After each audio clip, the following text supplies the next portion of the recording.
Hello, I'm Junya Makino, a Japanese violin player. I have been actively playing modern music and contemporary music in Europe and Japan. I would like to share you the history of 20th century music. This is going to be a series, and today I focus on the decade from 1900 to 1910, but before that, let me explain why I wanted to share you such a video.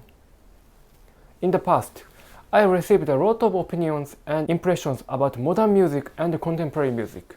For example, I received opinions such as I was interested in music that I have never heard before. I wanted more opportunities to listen to contemporary music. On the contrary, I cannot be into this kind of music. I don't know how to follow it and listen to it, etc., etc. So afterwards, I was thinking how people could enjoy the music that is composed by people living in the same age as us. So in these videos, I show you one of the way how to enjoy the contemporary music. That way is to enjoy it with rules and curiosity. Taking sports as an example. In football or baseball, the rule is the more points you score, the more you win. It's just so simple. But there are so many strategies to approach victory, and you can enjoy them deeper if you get to know them. And when you replace it with music, it is knowing the background of the work. Whether you know it or not, the way you enjoy the music world will change dramatically. So, I hope this video will give you some ideas of what is behind the birth of contemporary music, and it will be an opportunity to enjoy it. Finally, let's look back at from 1900 to 1910 together. Before we take a look with details, let me talk shortly about the 20th century history. I think it can be expressed by three keywords: war, computerization, and internationalization. Science and technology have advanced. Airplanes have been developed. People have flourished. Internet was invented and computerization progressed. There were two world wars in which all citizens of the world were forced to participate. I think these were the most important and fundamental events in the history of 20th century. These events also had a great influence on the music. Until then, two types of music were mainstream. Music that developed mainly in Western Europe. This is classical music. And local music rooted in each area. However, as the development of science and technology makes international exchange easier, classical music will spread to Eastern Europe first, and Russia, then to the United States, Japan, and various countries around the world. This classical music has become a major force in the music of the 20th century, and it will further develop with each local music. The music types of the 20th century can be divided into three major groups: popular music, contemporary music, and the world's traditional music. As the world's traditional music has remained the same, the other two are based on classical music. One is popular music. The characteristic and foundations of classical music are tonality and harmony, and the popular music made from them in general. On the other hand, a further development of the classical music is called modern and contemporary music, and mainly the music on my YouTube channel applies here.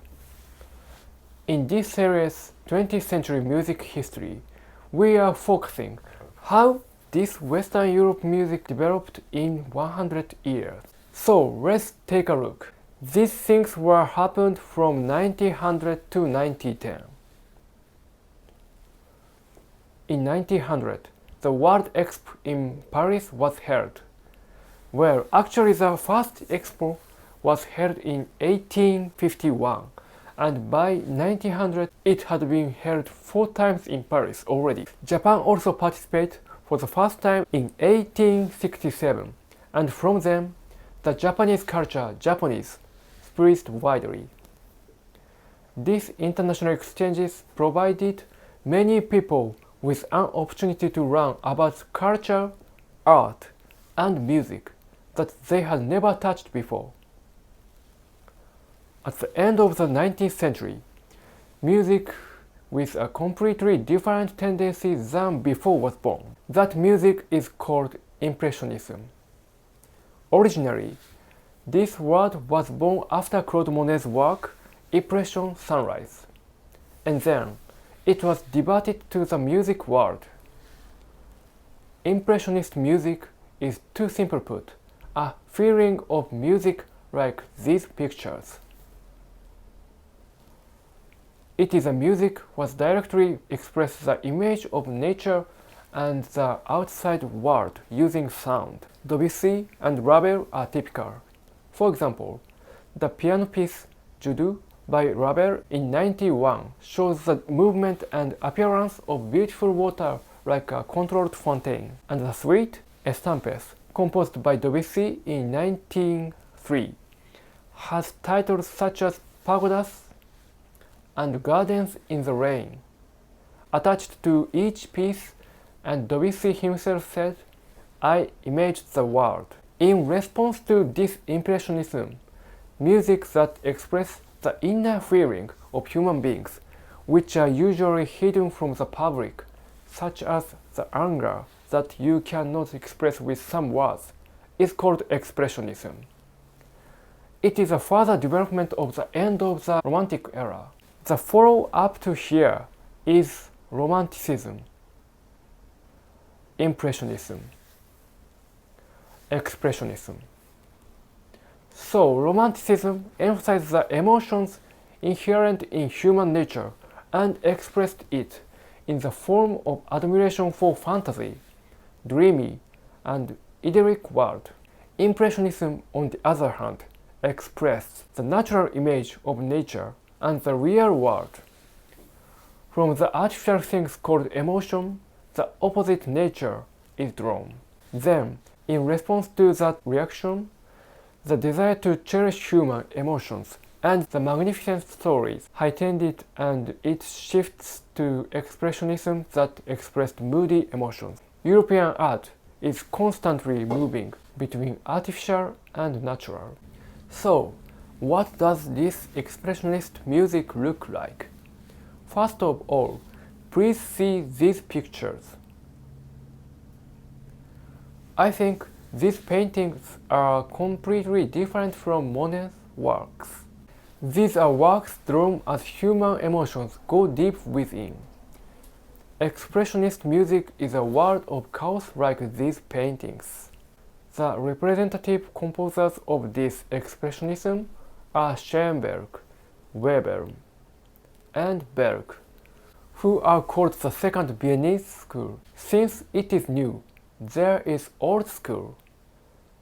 The Viennese school, which can be called the first generation, refers to the composers who were active in Vienna from the latter half of the 18th century to the early 19th century, represented by Haydn, Mozart, and Beethoven.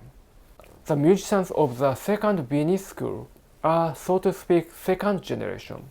Schoenberg pioneered atonal music and the 12-tone technique, introduced later, laying the foundation of contemporary music in the classical music field.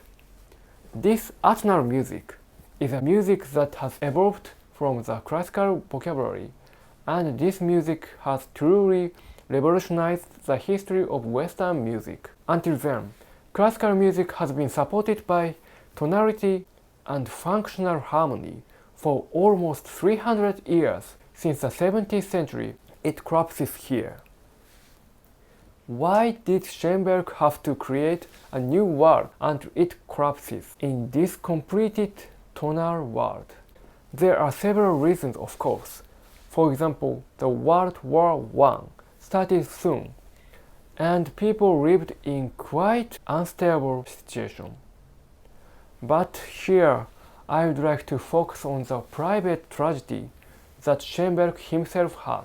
In the summer of 1908, Schoenberg's wife Mathilde ran away with a young painter, Gerstor, who was a close friend of the husband and wife. Webern mediated Mathilde back to Schoenberg, but a month later, Gerstor committed suicide.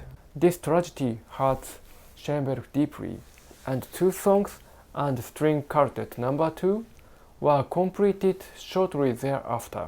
It can be said that these pieces were given special emotions and feelings that cannot be expressed in the limited tonal world. His student Webern and Berg absorbed this new music and composed piece with their own sensitivities. The style of Berg compositions are roughly close to Schoenberg's style and thought. Webern, on the other hand, has a slightly less expressionistic tendency than Schoenberg or Berg, but composed music that is different than the two. Webern started to compose after studying Renaissance music and writing a doctoral thesis in musicology. His music is proverbial. What does it mean? Proverb is a concise or memorable expression of a general truth or principle. The refined style, with a sense of sharpness and leanness, had a tremendous impact on later musicians. There are many composers influenced by Webern, and in a sense more influenced than his teacher Schoenberg. Bourrez, John Cage, Stockhausen, Toru Takemitsu, and Brian Faniho. The music, aesthetics, and ideas of the second Viennese school are the foundation of contemporary music. So that's all for this time, so let's put it all together. First, about the history of the 20th century and the basic changes in music. The history of the 20th century is war, internationalization, and computerization. These three had a great influence on the field of music. 20th century music could be roughly divided into three: the world traditional music, popular music, and contemporary music. Especially contemporary music is related to events of the 20th centuries. The music of 1900 to 1910, the reaction of Impressionism gave rise to Expressionism, and the second Viennese school of Schoenberg, Berg, Webern began a work of atonal music, causing a revolution in which tonal music was destroyed. The music, aesthetics, and ideas of them are foundation of contemporary music that will continue to develop in the future. That's it for this time. Next time, I will talk about from 1910 to 1920. Thanks for watching and see you next time.